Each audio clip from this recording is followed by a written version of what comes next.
Broadcasting Region 1. Region 1. This is BBS. Bicol Broadcasting Systems Incorporated. DWLV 91.9 MHz. Your news and music stations. BBS. Basta Bareta. Sigurado.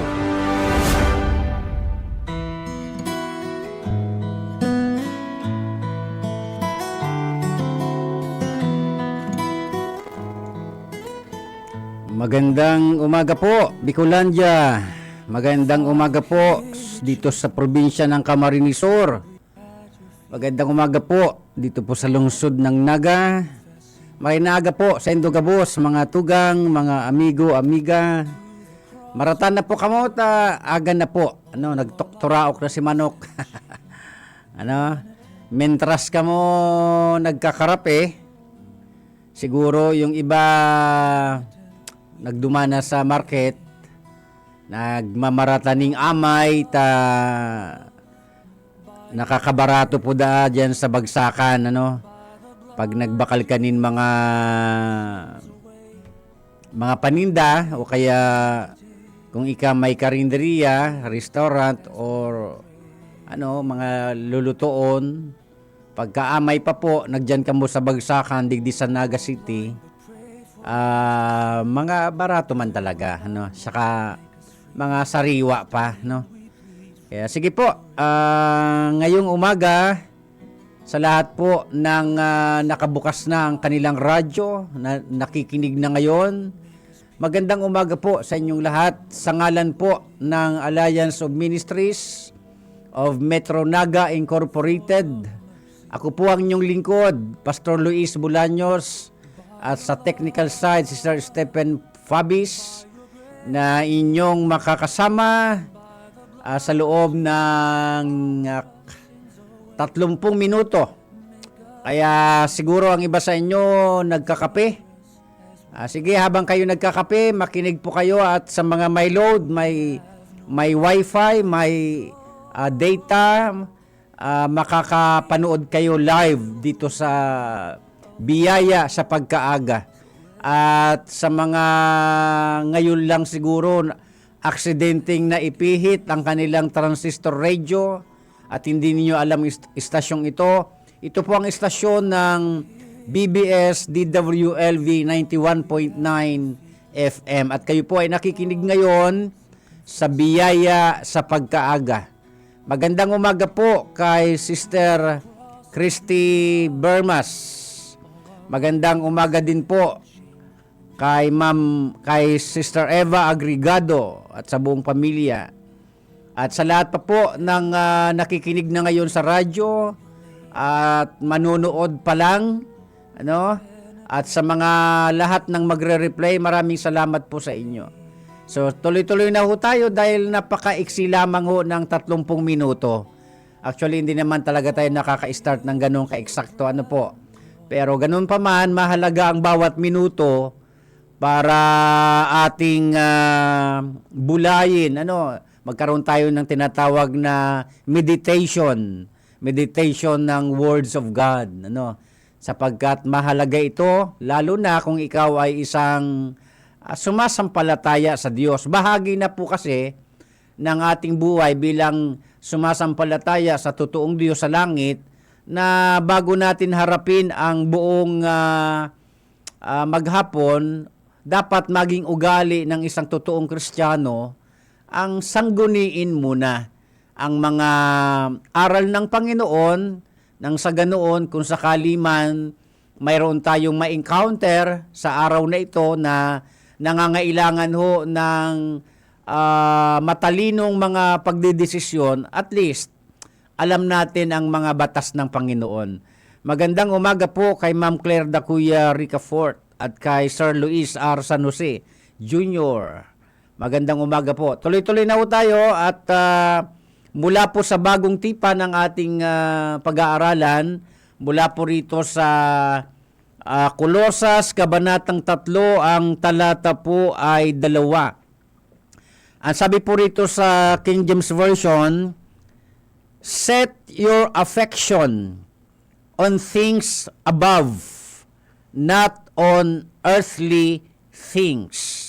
Sabi po ng King James Version. Sabi po kung itatagalog natin, ito po kasing hawak ko ay napakababaw talagang Tagalog ito. Maiintindihan lahat ng nasa Katagalugan at kahit ng mga iba-ibang dialect, maiintindihan ito, napakababaw nito. Ano po? Ang sabi po ng kababasa lamang ho natin sa Colossians chapter 3 verse 2, sinasabi na ituon ninyo ang inyong pagmamahal sa mga bagay na makalangit, hindi sa mga bagay dito sa lupa. Manalangin po tayo. Aming Diyos, aming Ama, marami pong salamat sa buhay na ito na muli po ninyong ipinahiram sa amin. Maraming salamat po sa nagdaang magdamag ng pag-iingat niyo po sa amin. Salamat po sapagkat kahit kami may mga bagong kakaharaping mga suliranin ng buhay, pero ang buhay na muli mong ipinagkaloob ay isang ebidensya na kaya mo kaming pangalagaan. Kaya salamat po sa loob ng ilang minutong aming sama-samang pakikinig, pag-aaral at pagbabasa ng iyong mga aral. Dalangin ko po na ang iyong banal na Espiritu ang magbigay ng kaunawaan sa lahat ng makikinig at sa lahat ng manunood ngayon. Purihin ka, Ama, sa pangalan ng Panginoong Hesukristo. Amen. Magandang umaga din po kay Ma'am Lourdes Garrido. So, tuloy-tuloy na ho tayo. Ang sabi po ng Kolosas, Kabanatang 3, Talatang 2, King James Version ay nasusulat ay ganito: set your affection on things above, not on earthly things. Sa Tagalog po, sa Filipino, ituon ninyo ang inyong pagmamahal sa mga bagay na makalangit, hindi sa mga bagay na makalupa. Mga minamahal kong mga tagapakinig ngayong umaga, naniniwala po ako na bilang tao, napakarami ho nating pinagtutuunan ng pansin. Marami tayong mga ginagawa sa buhay na ito sa pag-aakala na itong mga bagay na ginagawa natin ay talagang maglalast, ano? Parang kaya natin ginagawa ang napakaraming bagay sa pag-aakala na ito ang pinakamahalaga. Ano po? Pero gusto ko pong ipaalala, ayon po sa aral ng Diyos ngayong umaga, na ang buhay natin dito sa lupa ay hindi ho permanente. Ano po? Temporary lamang ho ang ating buhay dito sa daigdig. Kaya nga po dito sa ating pag-aaralan, ito ay magbibigay sa atin ng paalaala na kung ang buhay po at dahil ang buhay natin nga ay temporal lamang dito sa mundo, ibig sabihin nito, nangangailangan po tayo ng matalinong pagpili. Ibig sabihin ng matalinong pagpili, isang bagay o mga bagay na pagtutuunan mo ng buong buhay. At higit sa lahat, balance. Alam niyo po kasi, may mga tao na wala na pong balance ang buhay. May mga tao na masyado nang nakasentro ang kanilang pagpapahalaga sa mga bagay lamang dito sa lupa. Ano po? Kaya mahalaga na ito ay ating maintindihan. Magandang umaga po kay Ma'am Nani Nazareno Pilinya at magandang umaga din po kay Ma'am Marlene Sapusaw. Yan. Magandang umaga po. So, ibig sabihin nito mga minamahal kong mga tagapakinig, mahalaga na habang tayo pa nabubuhay dito sa lupa, alam natin ang salitang balance. Ano? Hindi lamang alam, kundi alam natin kung paano ito i-apply sa realidad ng buhay. Uulitin ko po, ang buhay natin dito sa lupa ay temporal. So, ibig sabihin nito, kung ang buhay natin dito sa lupa ay temporal, ang mga bagay din na ating pinapahalagahan dito, temporal din.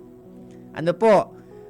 Dahil ang buhay dito sa lupa ay pangsamantala, ang ibig ding sabihin, ang lahat din ng ating pinagpapaguran, ang lahat ng ating pinag-uukulan, ng ating pansin, lahat yan ay temporal din.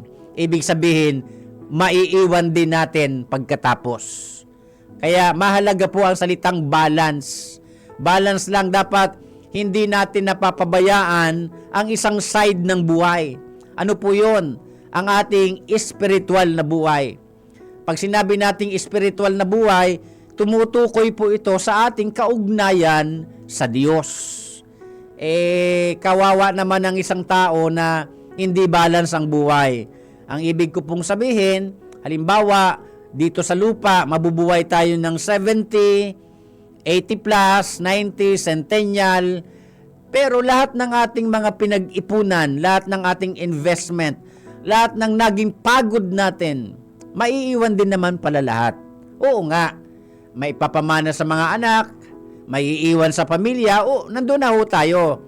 Pero ang ibig kong sabihin, paano naman yung ating spiritual life after physical death? Yun ang hindi natin naiisip minsan eh. Masyadong ang mga tao ay nakasentro lamang sa paano kumita ng pera, paano yumaman, paano maka-invest ng kung ano-anong mga bagay o material na bagay. Pero isang bagay ang nakakalimutan eh. Yung bagay tungkol sa ating kaugnayan sa Diyos. Sabi po ng isang napakatalinong hari na si Haring Solomon sa mga ngaral kabanatang 12, talatang 8, kung may Biblia kayong katabi, pwede ho ninyong basahin.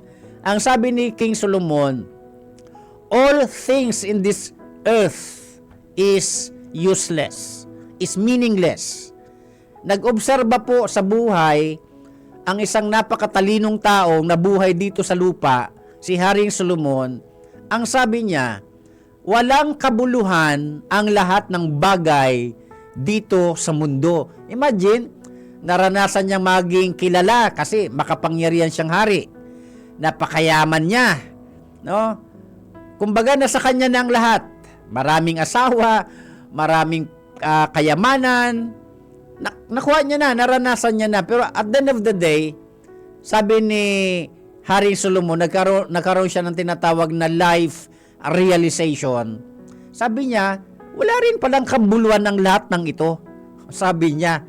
At sabi po ng talatang 14 ng Ecclesiastes, chapter 12, verse 14, ang sabi niya, sa kabila ng lahat ng ito, talatang 13 at 14, isa lang ang aking masasabi, matakot ka sa Diyos, sundin mo ang kanyang mga utos, sapagkat ito ang buong katungkulan ng tao.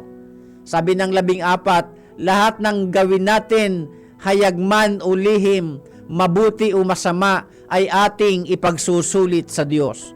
Yun ang observation ni Haring Solomon sa buhay. Kumbaga, kahit naranasan niya na ang lahat, pero sa dako roon, nung malapit na siya, matanda na siya, malapit na siyang mamatay, nasabi niya ang ganong pananalita. Nasabi niya, ganito palang buhay. Ang lahat pala ng idinudulot na ligaya ng mga material na bagay, dito lang talaga sa lupa. Hindi mo talaga madadala sa kabilang buhay. Kaya dinala niya tayo sa kaisipan na kung ang buhay pala dito ay temporal at hindi natin madadala ang anumang ating mga pag-aari, dinadala tayo ni Haring Solomon sa pinakamahalagang pagpapasya sa buhay. Ano po yon? Ang pag-ukulan natin ng iba yung pagpapahalaga ang mga bagay na makalangit. Ito din ang pinag-aaralan natin ngayong umaga. Sabi ni St. Paul, set your affection on things above, not on earthly things. Ituon ninyo ang inyong pagmamahal. The word affection, pagmamahal po yan. Ano po? Pagmamahal. Minsan po sa buhay, mas mahal ng tao ang pera, mas mahal ng tao ang mga material na bagay, na dahil sa sobrang pagmamahal, wala ng balance. May mga taong nagiging maramot, nagiging kuripot, di ba? Nagiging sakim dahil sa sobrang pagpapahalaga sa pera. sa sobrang pagpapahalaga sa mga bagay na material. Ang pera po, mga material na bagay, kailangan po natin yan. Hindi ko sinasabing hindi natin kailangan yan. Pero hindi na ho balance pagka ang pera at mga material na bagay ang siyang nagpapaikot sa buhay ng tao. Nasukat niyang makalimutan ang pinakamahalaga sa lahat, ang buhay natin na pupunta po tayo sa ikalawang buhay. O kaya sabi ni San Pablo, ituon ninyo ang inyong pagmamahal sa mga bagay na makalangit. Bakit? Ang tanong, bakit? Sapagkat ang mga bagay na makalangit ay eternal. Samantalang ang mga bagay dito sa lupa, temporal. Bakit po kinakailangang ituon natin ang ating pagmamahal sa mga bagay na makalangit? Unang-una sapagkat ito talaga ang disenyo ng Diyos sa atin. Naalala ko po, kung may Biblia kayong katabi, pwede niyong buksan, Mateo Kabanatang 6, talatang 24, ganito ang nasusulat diyan. Sabi niya, ang sabi ng Panginoon sa Kristo, walang makapaglilingkod ng sabay sa dalawang Panginoon, sapagkat kakapuutan niya ang isa at mamahalin niya ang isa, ang pangalawa, o kaya alinman sa dalawa. So ang Panginoon sa Kristo ay nagbigay sa atin ng palaisipan na sa buhay na ito, kailangan pumili lamang tayo ng isa. At kailangan ang pipiliin natin, yun talagang pinakamahalaga. Ang problema lang ho sa ating mga tao, dahil sa kakulangan ng kaalaman sa mga aral ng Diyos, masyadong napipili ng tao ang mga bagay na temporal. Pero yung talagang totoong may halaga, yun ang nakakalimutan o napapabayaan. Ano po? Kumbaga may nagaganap o may nangyayaring negligence. Samantalang ang sabi ni King Solomon, ito ang pinakabuong katungkulan ng tao. The whole duty of man. Ano yon? Yung tayo ay mayroong tamang kaugnayan sa ating manlilikha. Mga minamahal kong mga tagapakinig, ngayon pong umaga, dahil nga po maiksi ang buhay, hindi natin hawak ang buhay, inaakay po tayo ng aral ng Panginoon na hindi pa naman huli ang lahat. Ang inyo pong lingkod, maikwento ko po sa inyo ng saglit. Magandang umaga po kay Sir Lauro Rivera San Jose. Salamat po sa panonood. Ang inyo pong lingkod, ganun po ang prinsipyo ko. That's why, kahit hindi man ako mayaman, pero pagka may pagkakataon akong tumulong, magbigay, hindi ko yan ipinagmamaramot kasi nga po ang mentalidad ko, pag-iipon sa langit ang lahat ng ating ginagawang maliliit o lalo na ng malalaking bagay. Naalala ko po ang sinabi po ng Panginoon sa Kristo, may Biblia kayo, pwede niyong basahin. Ang sabi po diyan sa Mateo, Kabanatang 6, talatang 20, ang sabi diyan, mag-impok kayo ng kayamanan sa langit. Hindi o literal na kayamanan ha, na hanggang sa libingan, dadalin mo yung ginto mong singsing, dadalin mo yung ginto mong kwintas, dadalin mo yung mga pera mo doon sa loob ng nitso ng hindi natin madadala yan eh. Kaya ako po yun ang aking prinsipyo kung inyong itatanong. Sa mga nakakakilala sa akin, hindi ko po ipinagdadamot. Yung bang mga bagay na pwede mo na sanang sarili mo lang, sa iyo lang. Pero pagka ang pagmamahal mo ay masyado nang nakapokus sa mga bagay na material, lalo na sa pera, magiging madamot ang tao. Kasi iisipin niya, sayang ito, pinagpagurang ko ito, bakit ko itutulong sa iba? Bakit ko ito ibibigay sa iba? Pero isang bagay ang nakakalimutan natin, lahat ng ating ginagawang mabuting bagay, lahat yan ay counted sa langit. Yan ang talagang totoong investment sa langit. Mga minamahal ko, mga tagapakinig. Maging balance lang ho tayo. Sige, kumita tayo ng pera. Sige, mag-aral tayo. Sige, gawin mo ng lahat ng gusto mong gawin para magkapera, basta wag lang masama. Pero dapat yung isang side wag mong kalimutan na ang mga bagay na mayroon tayo pinahintulot ng Diyos na mapa sa atin para magamit nga natin ang tama. Ang tawag dyan ay good stewardship. Ano? Dapat nagiging good steward po tayo. Kaya, mga minamahal ko mga tagapakinig, ngayong umaga, pakaisipin natin itong paalaala ni San Pablo na huwag tayong masyadong magmahal sa mga bagay na kung tutuusin temporal lang eh. Ano? Kaya ang sabi niya, set your affection on things above, sa langit. Dahil yun talaga at the end of the day, doon tayo uuwi. Ano? Lalo na sa mga totoong sumasampalataya at may tamang kaugnayan sa Panginoong Diyos. Yun talaga tunay nating tirahan. Gaano man kaganda ang bahay mo dito sa lupa, iiwan mo lang yan. Ang makikinabang niyan, siyempre, yung mga maiiwan mo. Kaya, sabi ni San Pablo, dapat maging balance lang kayo. No, huwag niyong kalimutan ang pinakamahalaga sa lahat. Huwag lang ang mga bagay na panlupa ang pagtuunan niyo ng pansin, ng atensyon, ng pagmamahal. Higit sa lahat, mahalin niyo ang Diyos. Yun talagang punto de vista ni San Pablo. Ano? Sabi niya, higit sa lahat, kung may pag-uukulan man kayo ng pagmamahal, ang Diyos. Kaya pala, nung ang Panginoon Kristo nandito sa lupa, nung siya'y nagkatawang tao, ang sabi niya sa Mateo kabanatang 22, talatang 37 hanggang 38, ang sabi niya, mahalin mo, ibigin nyo ang Diyos ng buong puso, ng buong kaluluwa, ng buong pag-iisip, at ng buong lakas. Bakit? Bakit niya sinabi yon?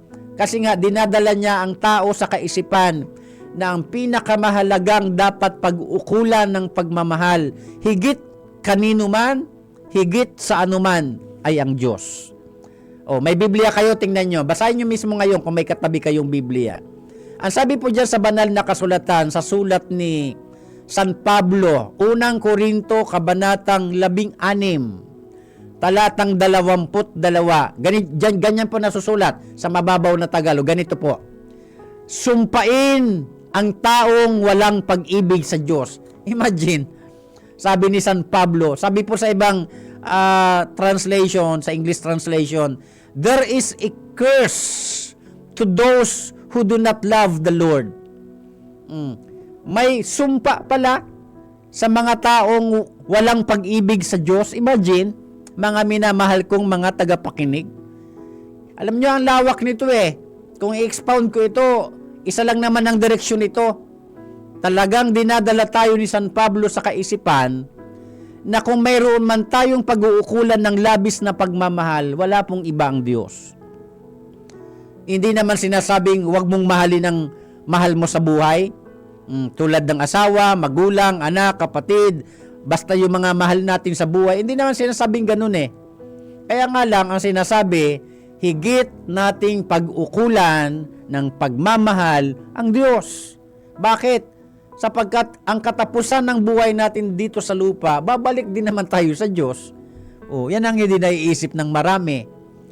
Kaya hanggang tumanda na lang, wala nang ibang ginawa, pagurin ng sarili, sa sobrang pagpapayaman, naiiwan mo lang naman. Dapat balance lang ang buhay. Balance lang. Imagine may Biblia kayo, pwede niyong basahin ngayon. Sa Lumang Tipan. Sa Exodo, kabanatang 20, talatang 9. Basahin niyo ngayon. Sa banal na kasulatan. Ano ang sabi diyan? 6 na araw kayong magtatrabaho at tapusin niyo ang inyong mga gawain. Pero ang isang araw, ang ika-7 araw, para yan sa Panginoon. Anong nangyayari sa ating panahon? Kahit yung para sa Panginoon, kahit yung ipapahinga natin para sa ating pisikal na kapahingahan, anong ginagawa ng tao? Wala nang ibang inatupag kundi paano kikita ng pera. Pero at the end of the day, pag nagkasakit ka, di ba? Pag nawalan ka na rin ng pera, anong mangyayari? Di ba? Tatawag ka pa rin sa Diyos. Yan ang ibig sabihin niyan. Kaya dapat maging balance ang buhay. Magtrabaho tayo para mabuhay tayo at ang ating pamilya, makatulong sa iba. Pero wag na wag kakalimutan yung para sa Diyos. O pag-araw ng pagsamba, o nagsisimba ka pa ba? Baka puro ka na lang trabaho. Mga minamahal ko mga tagapakinig. Wag po makalimot sa Diyos. Ang iksi po ng buhay. Mga minamahal ko mga tagapakinig, ang iksi ng buhay. Wag nating sayangin ang ating mga panahon at oras dito sa daigdig sa mga bagay na temporal. Higit nating pagtuunan ng atensyon, ng passion, ng pagmamahal. The word affection, konektado dyan ang salitang passion. Kaya sabi ng Colossians 3:2, set your affection. Parang sinasabi ni San Pablo, set your passion on things above, not on earthly things. Yan ang ibig niya sabihin. Pero ang talagang punto de vista ni San Pablo, dapat higit kanino man, higit sa ano paman, ang Diyos talaga ang dapat nating pagtuunan ng pagmamahal. Kaya maiksi ho ang ating oras, pero sana nabigyan ho tayo ng paalaala ng aral ng Panginoon ngayong umaga na maging balance lang sa buhay. Okay, wag na wag kakalimutan ang mga para sa Diyos. Mateo Kabanatang 4, Talatang 4, the very famous, the very familiar verse in the Bible, hindi lamang sa tinapay nabubuhay ang tao, kundi sa bawat salitang namumutawi sa bibig ng Diyos. Pababawi natin. Ano ang ibig sabihin? Hindi literal na tinapay. Ang tinutukoy dyan, hindi lamang sa pagkain o mga material na bagay na bubuhay ang tao, kundi dapat ang tao ay mayroong pagpapahalaga sa mga bagay na makadiyos, lalo na sa mga aral, salita ng Diyos. Balance lang ho ang buhay. Ano po, hindi naman natin sinasabing wala ka ng ibang ginawa, manalangin, magsimba. Hindi ganoon. Balance nga po eh. Gawin natin yung para sa atin, pero ibigay din naman natin ang para sa Diyos. Tandaan ninyo mga minamahal ko mga kaibigan, mga kapatid, dito ako magtatapos. Pagka ang nagkaroon tayo ng negligence sa spiritual side ng ating buhay, maniwala po kayo, para po tayo nag-iipon ng tubig sa butas na balde. Ganun po ang ibig sabihin niyan. Ang ibig sabihin, wala ka talagang totoong naipon. Kasi yung mga pinag-ipunan mo, magagamit mo lang yan at the end of the day sa mga bagay na walang kakwenta-kwenta.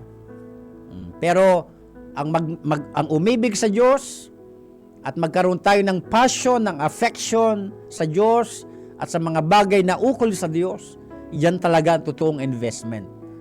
Ano po? Kaya hanggang dito na lamang at sana'y kinapulutan ho natin ito ng mahalagang araw. Magandang umaga po kay Sister Rochelle Paranyal Parco Padillo at sa buong pamilya. Manalangin po tayo. Ama naming Diyos sa langit, marami pong salamat sa mga paalaala ng iyong mga aral. Napakaiksi po ng aming buhay dito sa lupa. Hindi nga po namin alam kung bukas ay buhay pa kami. Tulungan niyo po kami na wag masyado kaming mabaling ang aming atensyon sa mga bagay na temporal. Lagi naming maisip na higit naming mahalin ikaw, na lagi naming pagtuunan ng masinsinang atensyon sa aming buhay, ang mga bagay na totoong naiipon namin dyan sa langit. Salamat po. Pagpalain niyo ang lahat ng nakinig at nanood. Pagpalain niyo po ang stasyong ito. Biyaya sa pagkaaga, BBSD WLB 91.9 FM. Bless Villaferte family, buong Villaferte family. Bless mo po sila. At ang lahat ng staff ng stasyong ito. Salamat po. Purihin ka, Ama, sa pangalan ng Panginoong Jesucristo. Amen. Susunod na po ang Kakampi Network News. Ihatid ni Sir John Bernas. Magandang umaga po sa inyong lahat. Ako po ang inyong lingkod, Pastor Luis Bulaños. Pagpalain kayo ng Panginoong Diyos. BBS FM.